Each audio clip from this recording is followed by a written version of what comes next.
I'm Natalie, 30 years old, and last week my father called me in tears. The first time in my entire life I had ever heard him cry.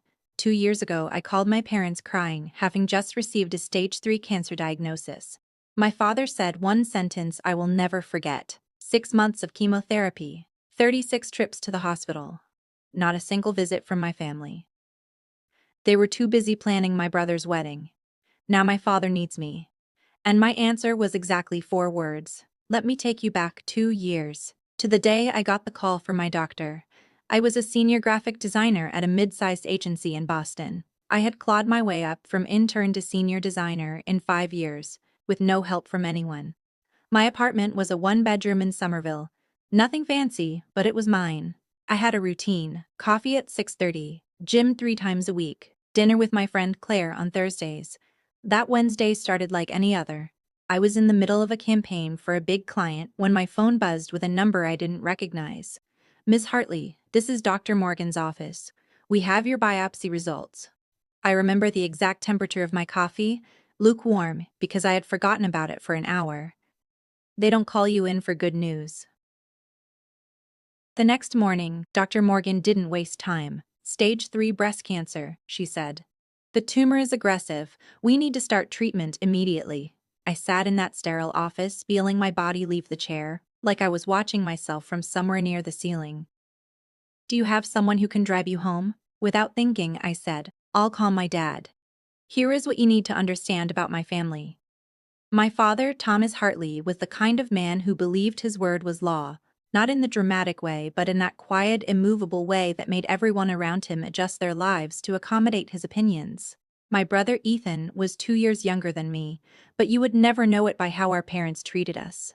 Ethan got everything without asking.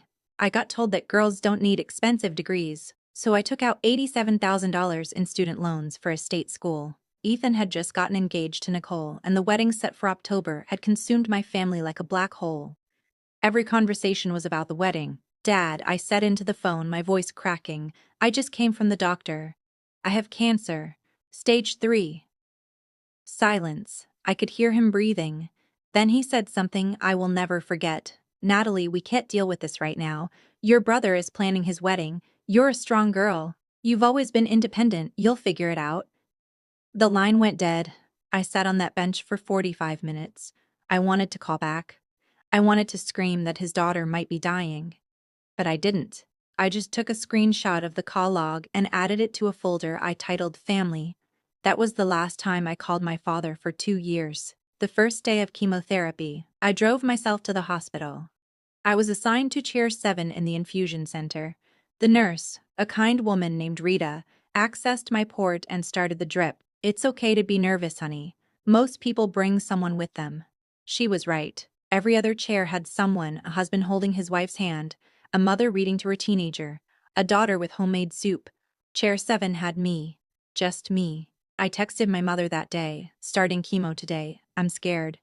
She replied 6 hours later, after I was already home curled up on my bathroom floor: "Hang in there, sweetie. I'm at the florist with Nicole picking centerpieces. Peonies or roses, what do you think?" I stared at that message for a long time. Then I screenshot it and typed back, "Roses are nice." I didn't tell her I'd spent the last hour unable to stand. I met Claire during my 3rd chemo session. She was a nurse practitioner who ran a cancer support group, and she approached me directly one afternoon. "You're always alone," she said, sitting beside me. I noticed. "I didn't ask if you were fine. I asked why you're always alone. Big difference." I should have brushed her off, but I was 3 rounds into chemo, my hair was thinning, and I hadn't had a real conversation with anyone in weeks. "My family is busy," I said, "with my brother's wedding." Something flickered in her eyes. She told me that the hospital kept visitor logs, official records of every patient visit. I didn't understand why she was telling me that, but I filed it away, and 3 days later I requested my first copy. Ethan's wedding happened without me.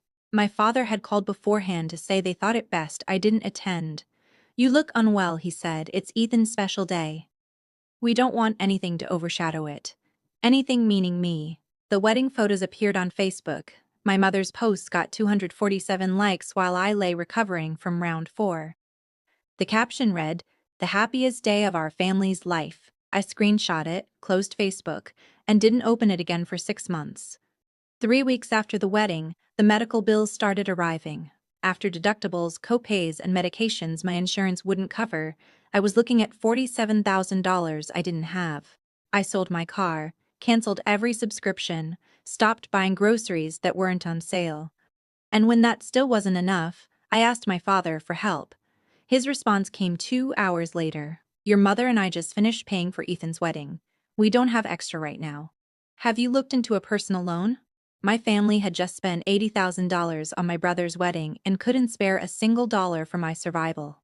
I applied for a personal loan at 14% interest, because what other choice did I have? The worst night came after round 4. I woke up to a pillow covered in hair, crawled to the bathroom, and spent hours on the floor shaking while my body tried to reject everything inside it. At 2047 in the morning, I called my mother. The phone rang 8 times. I called again. Voicemail. At 3:15, I texted Claire, I think I need help. She showed up 40 minutes later, still in scrubs, sat with me on the bathroom floor, held what was left of my hair, and stayed until sunrise. My mother called back at 10 the next morning. Sweetie, I had my phone on silent. Nicole and I were at the spa.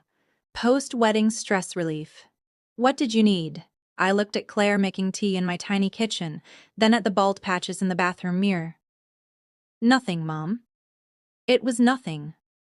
Oh good. Love you. She hung up before I could respond. 2 years later, I was cancer-free. Dr. Morgan told me, no evidence of disease, and I walked out to my car and cried for an hour. Not sad tears, not even happy tears, exactly. Just release. I had been promoted to art director. I had moved into a condo in Beacon Hill with a window overlooking the river. Claire and I still had dinner every Thursday. I had built a life, a real one, entirely on my own. And then my father called. His voice was different. Thin, uncertain. My father had never sounded uncertain in his life. I'd been diagnosed with something, he said. Parkinson's disease. Early stage. He needed his family around him. He wanted me at a Sunday dinner to discuss the future. After I hung up, I realized he had never once asked if I was okay. He didn't even know if I had survived. Sunday dinner at my parents' house in Newton felt like stepping back into a life I had outgrown. The same mahogany table, the crystal chandelier, the family photos on the wall that stopped at my 18th birthday. Ethan's graduation, Ethan's engagement, Ethan's wedding. Me, frozen in a prom dress. My father sat at the head of the table, smaller than I remembered, his left hand trembling slightly against the white tablecloth. I'll get right to it, he said. I need long-term care. And Natalie, you're the obvious choice. You work from home, you don't have a family of your own. Your old room is already prepared. Obvious. Not best, not preferred. Obvious. The leftover daughter, the one without a husband or children, the one who could be useful. Ethan nodded without meeting my eyes. It makes sense, he said. I've got the baby coming, the job, you understand. My mother's voice was soft but insistent. Your father needs you. We're not asking, my father added, his authority still present beneath the frailty. We're telling you what needs to happen. You're the daughter. This is what daughters do. This is what daughters do.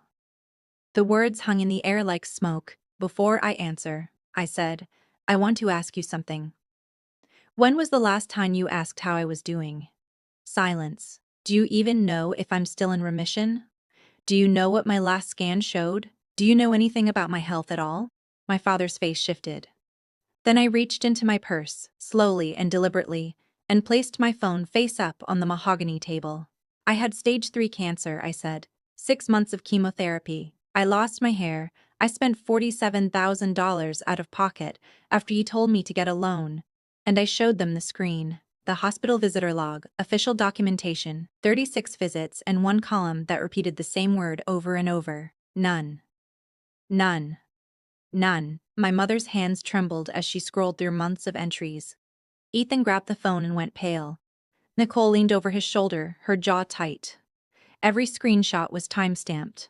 Every visitor record was official hospital documentation. This isn't my opinion, I told them. This is what happened. This is what all of you did. My father stared at me, tears falling, the full weight of the truth settling over the room. I stood slowly and smoothed my blouse. I looked at my father. "You have a son," I said. "A son you paid $80,000 for his wedding. A son you have never asked to sacrifice anything. Ask him to be your caregiver." Then I picked up my purse and walked toward the door. My father's voice broke. "Natalie, please, I'm begging you. I'm scared. I need you. You're my daughter." I turned back. "Dad," I said, "2 years ago I called you crying. I told you I had cancer. I told you I was terrified. And you said we can't deal with this right now." I let the words settle. "So here's my answer." I smiled, peaceful and clear. "I can't deal with this right now." Then I walked out the door and didn't look back once. Months later, a letter arrived in my father's handwriting, shaky and uneven. "I failed you," he wrote, "not because I didn't know better, but because I made a choice. Your brother's happiness over your survival. I will carry that for the rest of my life. I am not asking you to come back. I am not asking for forgiveness.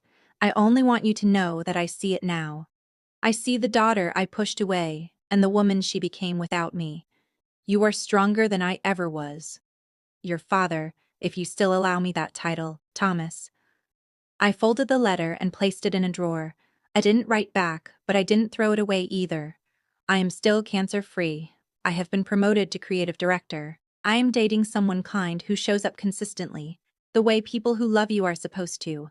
Claire and I still have dinner every Thursday. I have built a family from the people who chose to stay. And I have learned something that took me far too long to understand.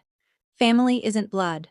Family is who shows up when you need them most. And sometimes the most loving thing you can do for yourself is walk away from people who never loved you back. Take care of yourself. I really mean it.